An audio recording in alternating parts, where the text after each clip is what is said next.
Prince Harry helping first responders, and Meghan Sussex at the premiere of Cookie Queens.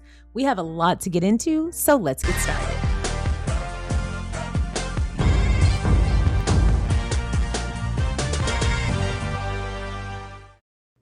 Thank you so much for clicking on my video, and if you're returning, welcome back to my channel. Today, we're going to address two main topics regarding Prince Harry and Meghan.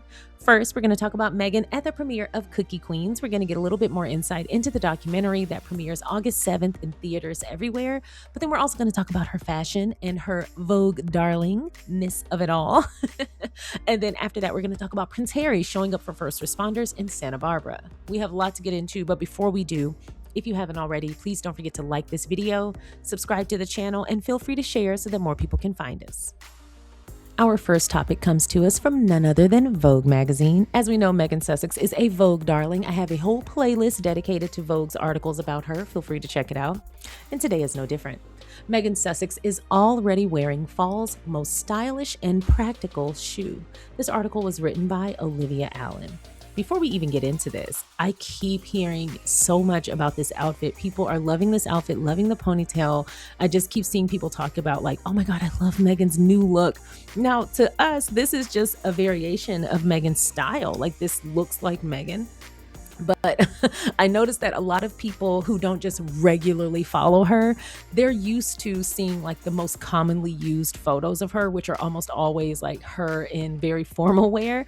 But I saw someone talking about like, look at my girl, she's casual. And I'm like, oh, baby, you have no idea. She slays high end, she slays casual, she slays white and black tie outfits, and then she will also slay a white button down and some shorts.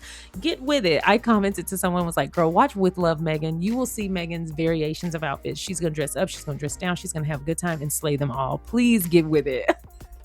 I love that the people who like discover Meghan in her different eras, I guess you could say, but people who don't regularly follow like royal family matters, but they just became attuned to Meghan and Harry recently. I love watching them go through that process because to them, it's like they remember Meghan, or they think of Meghan at like the high points of like the media coverage when she's in all dolled up attire, or like wearing a really nice hat, or like fully glammed, or something like that, or a TV appearance or something like that, where they associate her with just like dressing up. And then of course she was a celebrity before. She was known in the fashion world. Like, she had like a presence in the fashion world. She used to attend New York Fashion Week. She also had the TIG, which heavily covered fashion, things like that. She had that capsule collection with Reitmans. So, you know, they remember her from that. So seeing her like in her garden, or seeing her in like a casual wear or a casual outfit, or just doing something that would require her to quote unquote dress down. I mean, I think she's perfected the dressing down but still being high end kind of motif. So I mean, that's her right now. But it's so funny seeing people discover that about her and like, oh my God, like not her slaying loungewear. And I'm like, oh baby, you have no idea. You have no idea. I mean, Meghan comes to the internet makeup free. Remember when she announced her partnership with Netflix, and As Ever? I mean, mama had no makeup on. She had a bun. She was clearly in her garden that day. Like, I'm like, oh, get with it. I recommended to someone in the comment section. I was like, please watch With Love Meghan. You're going to see all the variations of what Meghan can do with the simplest and the most expensive and the most ornate outfits. You're going to just see a variation, and that's what makes it fun. As soon as that episode starts, we have no idea where she's taking us. What kind of journey are we going on, Meghan? Let me know, because I'm here. I'm here no matter what you do. Now, I said the one drawback I have about With Love Meghan, yes, I have a drawback. The one drawback I have about With Love Meghan is that she dared to eat that uni on camera, and I didn't have any uni to taste myself. Everything else I've had no trouble finding, but the uni has been the one thing that I cannot find. I'm in Dallas, Texas, of course, so like I'm not near the ocean, and most of our seafood obviously has to be imported or has to travel to get to us, and so it's not going to be the same as going straight to the dock and just grabbing a spoon. So when I'm in California, the next time I'm in California, I'm certainly making that part of my mission, and I will document as much of that as I can, because I still need to go so that I can so that I can visit the Godmother's bookstore. That's still on my list of things to do the next time I'm in California. But I'm like on a mission to try that uni. ever since seeing it on With Love Megan. And I blame her because I'm so mission driven. I'm like making calculations of like, how soon can I get to California? How much of this stuff do I need to move? How can I make my schedule fit? Like, and I'm like, girl, wait. Make it a thing to do when you find yourself in California. Please don't travel across the country just for a bite of food. Not even a bite of food, but a spoonful of food. Like we're not doing that. We're not doing that. But if you've tried the uni, please let me know. So anyway, let's continue. As long as the sun continues to shine, we're still firmly in flip-flop territory when it comes to footwear, even somewhat controversially on the commute. Pause. Do you guys travel in sandals? I've seen a lot of back and forth about this. I didn't realize people felt so intensely. But when I travel, I wear a pair of very cute, comfortable slides because during my flights, and I wear socks, but I have to do like leg stretches and not like the yoga girl. Like that was insane. That woman doing yoga in the aisle, she had her nether regions in front of those people's faces. Like we would have had a problem. Please do not raise your leg in front of my face. I'm sitting, you're standing. That's disgusting. But either way, not that, but like I like to do like ankle and toe and lower body stretches, just little subtle things to keep my circulation going. I wear compression socks and usually like compression pants, depending on how far we're going. But I like to move my feet and stay nimble and like stretch. So I wear slides so that when I nap and when I stretch, I can just place my feet on top of my slides in socks and compression socks. So it's not like just bare feet. But I've seen so much about people saying like, oh, it's dangerous to wear open toe or slides or flip-flops on a flight in case it goes down and it's really hard. You never know where you're going to land. You might be in the forest. So ever since I saw that a couple of years ago, I've started bringing a pair of my very flexible flats, like sneakers. They're these, I don't know the name of them, but they're Adidas and they're crossband, but they don't have laces. They're just, you slide them on, slide them off, but they have a really thick sole.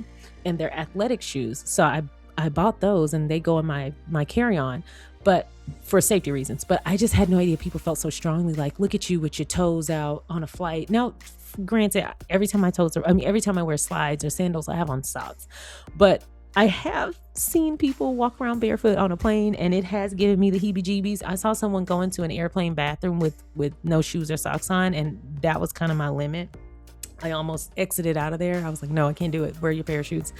But aside from that drama or from that kind of dramatic experience, I haven't really thought twice about people wearing sandals. So do you have a hard rule regarding in your commute? Do you wear sandals or slides? Let me know. Fall is on the distant horizon and Meghan Sussex, it seems, is already one step ahead. Earlier this week, the Duchess was spotted wearing Hermès Santorini sandals, an ankle-strapped alternative to the ubiquitous Orans, or Orans, and their legions of knockoffs that adorn the feet of affluent holiday makers from Nantucket to Notting Hill each summer. But for a special screening of Cookie Queens, the Sundance premiered documentary executive produced by Meghan and Prince Harry, which follows the highs and lows of Girl Scout cookie season. In California on Wednesday night, she traded them for a practical pair of tasseled J. McLaughlin loafers. A smart addition to city shorts in July, these sorts of flats will also work hard for your wardrobe once September ushers in that back-to-school mood.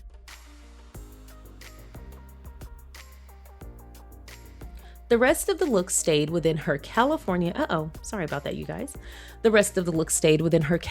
comfort zone, sticking to her usual palette of neutrals. Meghan paired white tailored shorts by Jenny Kane. She's becoming one of my favorites lately. She has these like rompers, these lounge rompers that you just put on and they're long pants, and then she pairs them like they're satin or silk, and then you pair them with like a very loose sweater. And I love this look. It's all over her website and I love it. It looks so comfortable. I bought the romper but not the sweater. I need to just complete the look. But Jenny Kane is becoming one of my favorite loungewear designers. I've had really good pieces come here from Jenny Kane, and because I work from home and I'm in school, I'm often just wanting to wear something cute and comfortable but casual so that I can kind of pop out if I need to. Like sometimes I'll run downstairs to like the farmer's market to grab stuff, and I'll stop by the little shop downstairs, or I'll go downstairs to read or lay in the hammock and things like that. And I live in a building and I like to be dressed and ready, but not like dressed up because I'm at home after all. I'm not in the office. So Jenny Kane has kind of helped me build out my casual wardrobe that I don't mind laying around the house all day in if that's what I end up doing, but I also don't mind running errands and getting out and about in them. But anyway, I'm really liking Jenny Kane right now. But she paired the white tailored shorts by Jenny Kane with a short sleeve Brochu Walker knit and a sensible ponytail. Entirely in keeping with the Duchess's Montecito mom style, you could also argue the outfit had shades of the Girl Scout uniform. It seems no one in Hollywood is immune to a little method dressing. I actually think that's cute. I love when people cater their outfit to the theme of wherever they're attending. I think it's adorable. No one has done it better than, I would say, Meghan and La Roche. He's just a genius with that. But anywho, this is some of the photos from that premiere. It seems like they had a really good time. Oh, I do see what they mean about her being kind of in theme. That's so cute. And she is smart with a ponytail. It is hot as heck outside. I don't blame her for having a ponytail. Yes, keep that airway open for your neck to stay cool. I don't blame her. But these are beautiful, beautiful outfits, and these are great pictures. She looks fantastic. I love these shorts, though. I love these shorts. And I wish we had a better photo of the shoes. Let me look at what Meghan wore and see if we can get a better photo of the shoes. So here's a close-up photo of the shoes from what Meghan wore. These are beautiful. I love them. And also she's in the grass. That's smart to kind of make sure her foot is actually covered because she's in grass. Grass can get really itchy. I love this outfit. Now let's look at her other outfit from the Cookie Queen's premiere. So this part of the coverage is coming from whatmeghanwore.net. Both of these articles are linked below under sources. I was about to say Sussex, under sources. It says Meghan brings California chic to a special Cookie Queen screening in Los Angeles.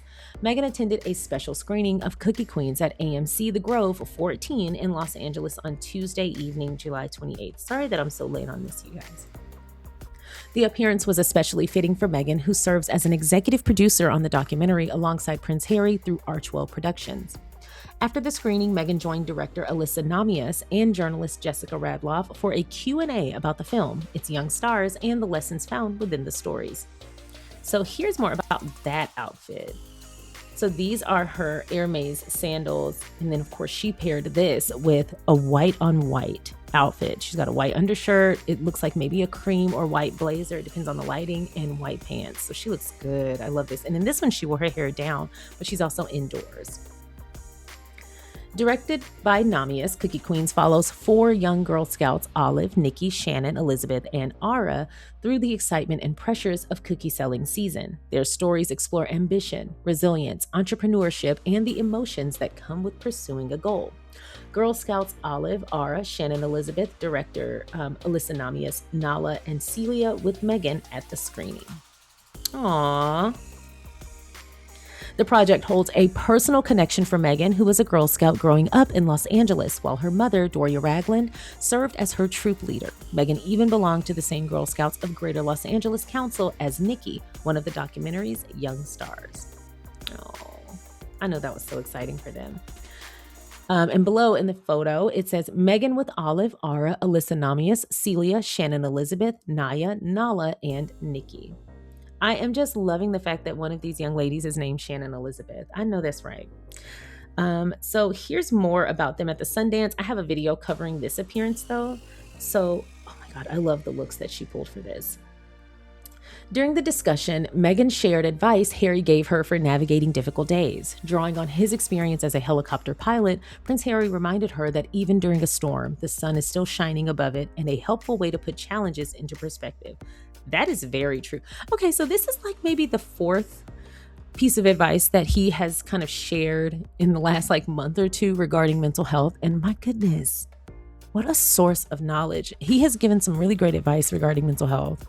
Anyway, Meghan also revealed that Prince Archie and Princess Lilibet have not yet watched the finished film, although they happily sampled plenty of Girl Scout cookies during production. I know that's right. We have to know our strengths, okay? I think that's the lesson we can pull from this. Don't judge those babies. They have to know their strengths, and maybe they are just expert cookie tasters. Taste testers. My goodness, they're better at it than me. I'm sure they are. Frankly, that is an executive producer perk we can all support. I know that's right. Cookie Queens premiered at the 2026 Sundance Film Festival and will arrive in U.S. theaters on August 7th. That's right around the corner, y'all. This summer kind of flew by, my goodness. And so here's some more photos. Oh my goodness. Wow. I know that is such a big deal for these babies. Girl Scouts is already incredible. They just teach so many lessons. They really help young ladies with preparedness for the world and going into the business world, especially. They teach them practical skills. I just think they're such a huge asset. I really wanted to be in Girl Scouts growing up, and I joined, but my mom never took me to the meetings. She'd always be like, we'll go next week. And we just never got around to it. And then eventually they just asked for their stuff back. All right, Meghan wore a white jacket, which we first thought was her Valentino jacket worn to the Invictus Games in April of 2022, is in fact the Acris double-breasted linen wool double-faced jacket in ecru. Say that 5 times fast. Below the two jackets side by side, Acris on the left, Valentino on the right. You see how similar they are. The only obvious differences are the notch in the lapel and button placement. Yeah, I'm going to leave it to the experts to recognize that. Yeah, they are very similar, although the V-neck on this one is a little bit deeper. That could also be, yeah, these are different size photos, so who knows? They're very similar, but they're both very nice. And then here's the Lauren by Ralph Lauren women's single button notch lapel twill blazer. That is at Macy's and Bloomingdale's. The Reese linen blend, double-breasted suit jacket. Or these are just similar items. Okay, we can skip that. I was like, goodness, she switched out blazers? The Duchess paired the blazer with her Anine Bing Amani cashmere t-shirt. Y'all, I'm having a moment right now with cashmere t-shirts. I've been shopping for them at Quince. This isn't sponsored. I've been buying them in all colors. They are so comfortable. Oh my God, they're so comfortable, so cute. And they're great to have on, like when you just want to pop in and pop out. You want to lounge all day, they're comfortable. If you want to pop out, they're cute. Anyway, I haven't had any from Anine Bing, but I have been on kind of a little Anine Bing spree lately. Was nobody going to tell me that Anine Bing made excellent workout bags? I usually buy them from Varley. So I have a bunch of bags from Varley and like caps, like ball caps from Varley. I love Varley for my athleisure and athletic wear. I work out and all their stuff, but I recently was on Neiman Marcus and they had an Anine Bing like fitness bag for sale. So I was like, okay, you know what? Why not? And it was a really pretty maroon color. And so I bought it and it's so big and the straps are the perfect length. I should put a picture. The straps are the perfect length. I freaking love this bag as much as my Varley bag. So I've been switching them out. I know the people in my gym are like, put a little athleisure fashionista. Really, I'm just finding the sales and the deals. But anyway, I bought it in the maroon. Loved it so much. I went back and bought it in cream. I bought it in navy. I love everything in navy. If I have it in any other color, I'm going to try to find it in navy. And then I bought it in black. I love it so much. It's so cute. I'm going to put a picture if I can find one. But anyway, yeah, I've been on a little Anine Bing spree. And then, oh yes, Nadam or Nadam. I don't know how to say it. I usually say Nadam. They also have great cashmere t-shirts. Yes. I completely agree. And then Meghan's jeans are the Tracy James Upper Village jeans in white. So I saw somebody credit these jeans and they credited them by putting white before the name and capitalizing it. So instead of it saying the Tracy James Upper Village jeans in white, someone credited these jeans as the Tracy James White Upper Village jeans or Tracy James White Upper Village jeans. And the comments were like, why does she have a pair of jeans that are just called White Upper Village, as in like an upper village of white people? Like I can kind of see what they were saying, especially if they aren't familiar. And I was like, this is why the color is never capitalized and we don't put it in front of the name or in front or after the brand name. You put this after the actual title of the item so that if they search the item, they can just copy and paste and you go right to the item and then they can select the color. But also it changes the name of the item. So not only were people having a hard time finding it, but it gave a different impression and people were kind of getting up in arms. And here's the thing though, I think people were going to find something to be mad about, but I don't think this was the audience that were going to do that to Meghan. I think these are people who were just like, why would Tracy James have a pair of jeans called White Upper Village? And I was like, no. That's the color. They just cited it wrong. Got to be careful with citing items, especially when representing a brand or trying to, flow traffic to a brand. You want to make sure it's exactly the way they intended because misunderstandings happen. And then lastly, for her shoes, she wore her Hermes Santorini sandals in gold. I didn't realize that's the color that those were. But anyway, those are beautiful. And she also wore her Meghan Hollowell ring, as well as, oh, so here it is, with the Aura sleeve, Gen 4 and Gen 5. Okay, here we go. Ooh, that's pretty. I don't think I've ever seen this ring up close. This is beautiful. All right, so let's go back to the outfit. Anyway, this was what she wore to the Cookie Queen's premiere in Los Angeles. Love this outfit. She is bold wearing all this white. I'm just like not that careful yet. I would love to be that careful to where I would feel confident wearing an all white suit. And here's the thing, I never spill anything on myself. But the time I wear all white, I bet that would be the one day I look like I walked through a splatter paint studio.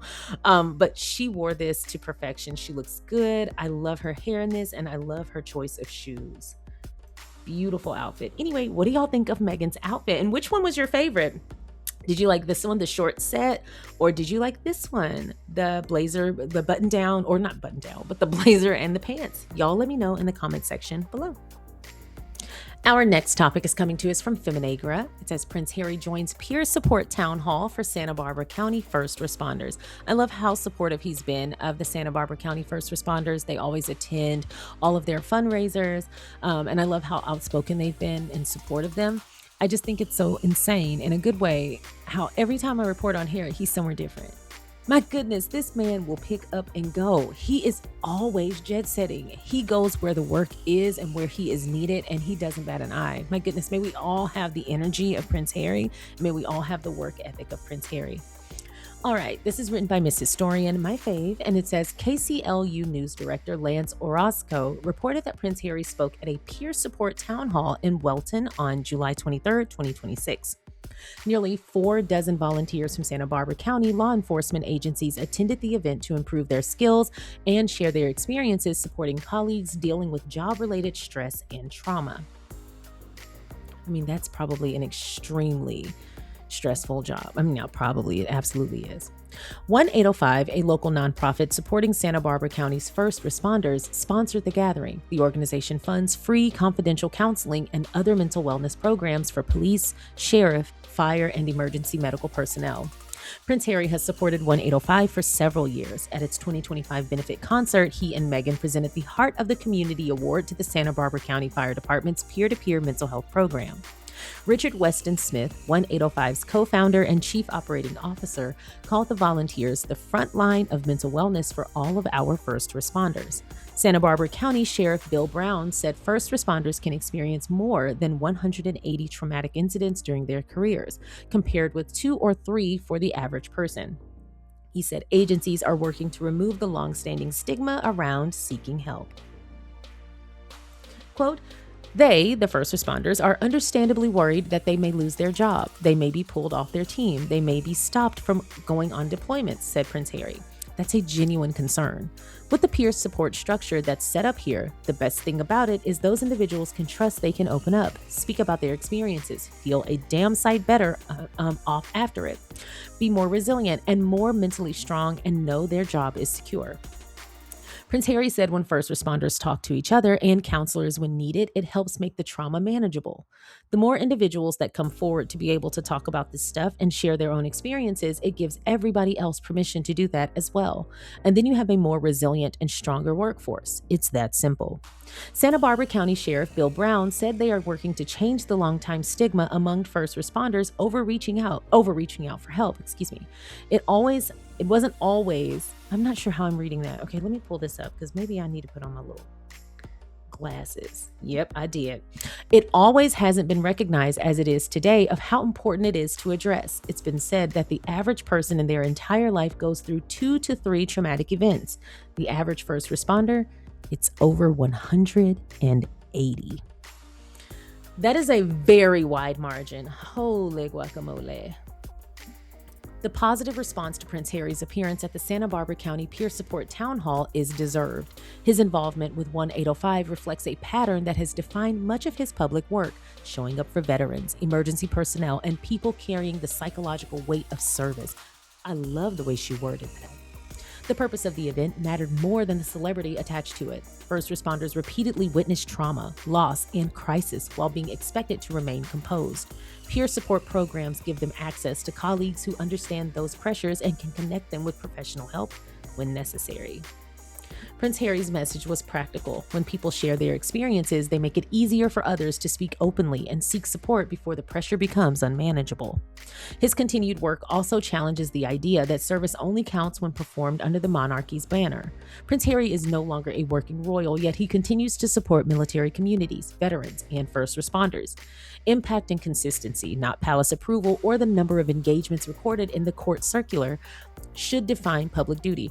But also, let's point out, if they did count Prince Harry's engagements like in a real way now, I cannot imagine what that tally would be. Prince Harry used his platform to draw attention to the volunteers and first responders rather than making himself the center of the event. That is what meaningful public service looks like: listening, supporting people doing difficult work, and continuing to show up without waiting for institutional praise. Absolutely, that's leadership. That is true leadership. But congratulations to Prince Harry on continuing his incredible work and making a positive impact. He's just deeply ingrained not only into the needs of society, but especially his immediate community, at least the community that's in proximity to him. He has no problem showing up and just being present in a physical sense, more so than I see. And I'm not comparing, but it's just as a royal, it's far more interactive support than I see from other celebrities, or at least other public figures who I would place, kind of near the tier of Harry and Meghan. He has no problem just jumping in there, rolling up his sleeves and getting to work. Literally, look at the photo.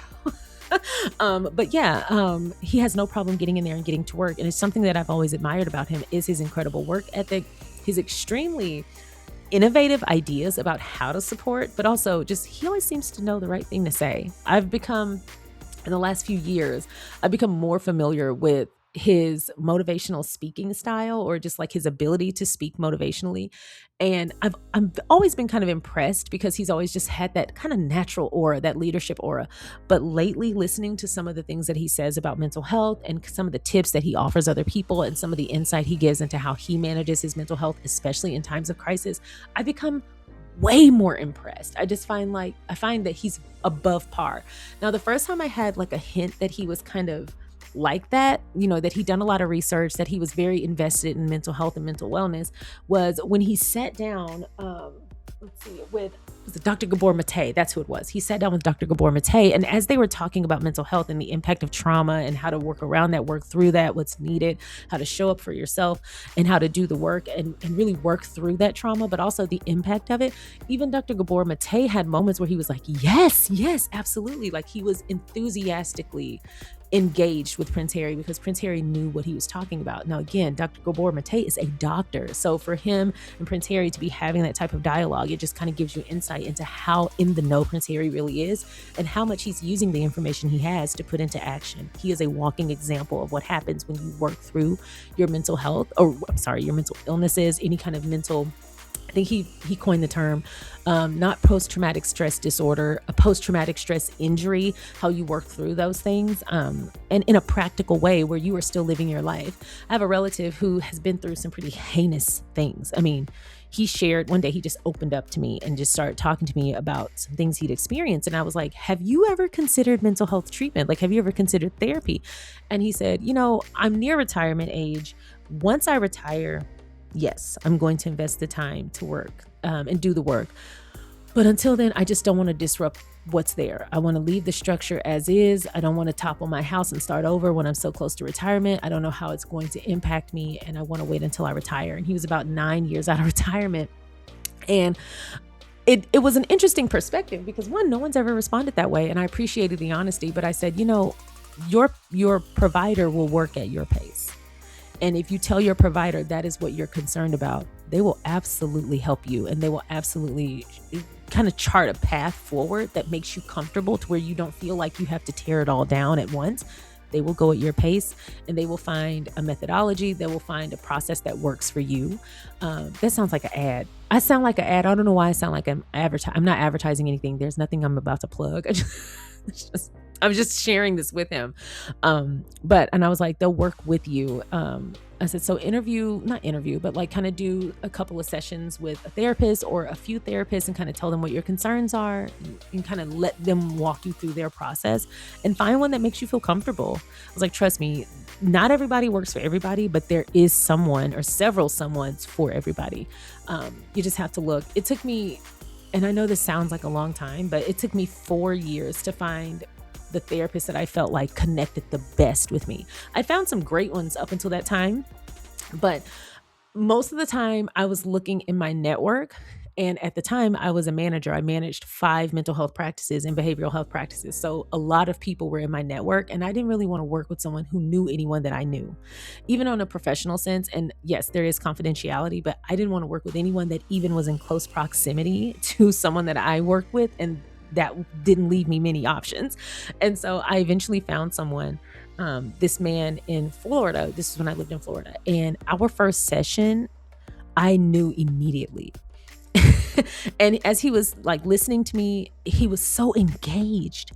And I hadn't had that experience before. I'd had some excellent sessions with people. And maybe after maybe a couple of months, I was like, I don't think this is working. Or maybe even after a couple of days, sometimes I would change my mind.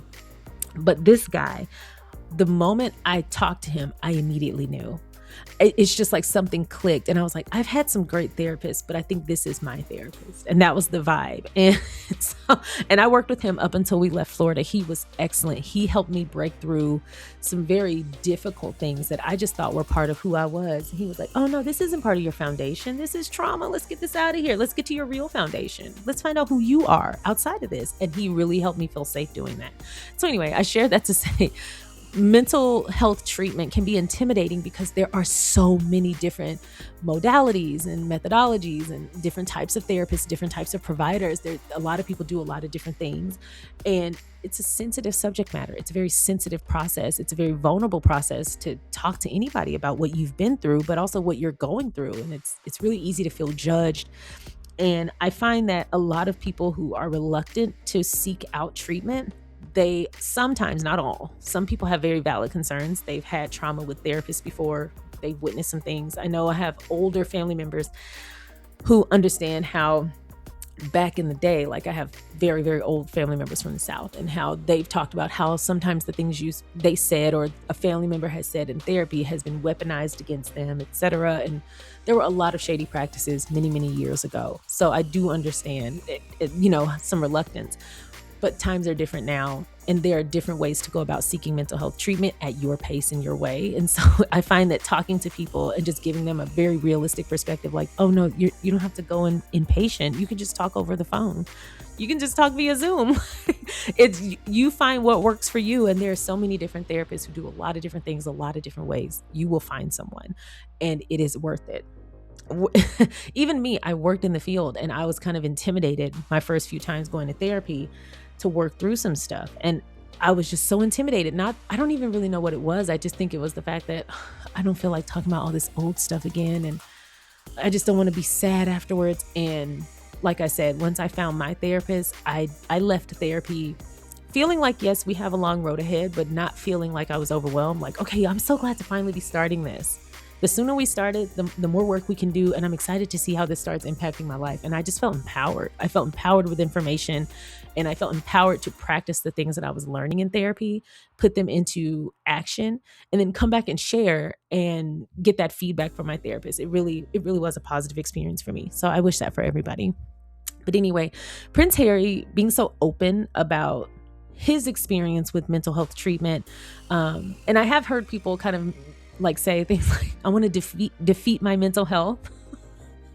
And I know what they mean. A lot of people use mental health and mental illness or mental health injuries as interchangeable terms, and they are not the same thing. But I always kind of chuckle when people say, yes, I'm going to defeat my mental health. And I'm like, please don't do that. Like, think of that in any other context. I want to defeat my health. Don't defeat your health.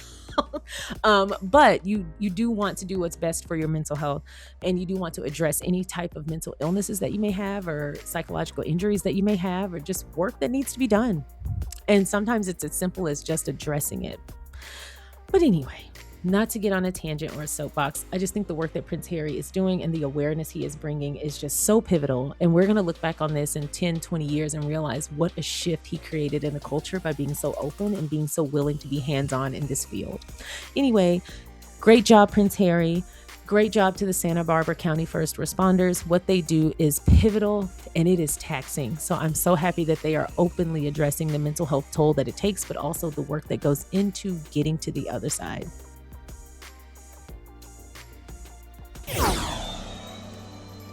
Thank you so much for watching the SharionSade YouTube channel. I appreciate you watching my content. If you haven't already, please don't forget to go ahead and like this video by hitting the thumbs up. Please don't forget to subscribe by hitting the subscribe button. And don't forget to comment along the way. If you feel so inclined, please don't forget to share so that more people can find us. Once again, thank you so much for watching. Now let's get back to the video. So that's all I have for y'all today. I hope you enjoyed today's video. If you haven't already, please don't forget to like this video, subscribe to the channel, and feel free to share so that more people can find us. And I will see y'all next time. Bye.